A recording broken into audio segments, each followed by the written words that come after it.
আসসালামু আলাইকুম বন্ধুরা। সরকারি কর্মচারীদের জন্য রয়েছে একটি বিশাল সুখবর। সরকারি কর্মচারী হাসপাতালে বিতরণ শুরু হয়েছে স্বাস্থ্যসেবা কার্ড। এই স্বাস্থ্যসেবা কার্ড কীভাবে নিতে পারবেন আমি জানিয়ে দিচ্ছি এক্ষুনি।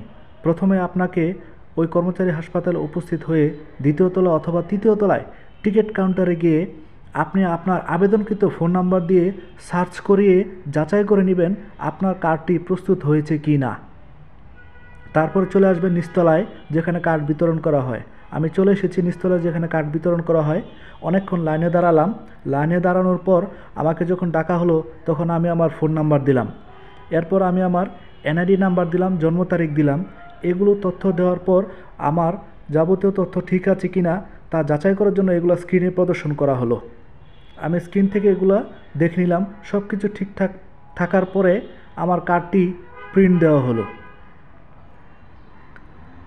কার্ডটি যখন প্রিন্ট দেওয়া হলো, তখন আমাকে রেজিস্টারে সাইন করতে হলো। এজন্য চেষ্টা করবেন যার যার কার্ড সে নিজে উপস্থিত হয়ে কার্ডটি নেওয়ার জন্য। সকল কার্যক্রম শেষ। এখন আমার কার্ড আমি পেয়ে গেছি, এই জন্য আমি বের হয়ে যাচ্ছি। এখনই আমাকে চিকিৎসা করতে হবে, বিনামূল্যে চিকিৎসা করতে হবে এই কার্ড দিয়ে। চেষ্টা করুন শনিবারে না আসার জন্য, কারণ শনিবারে অনেক ভিড় থাকে।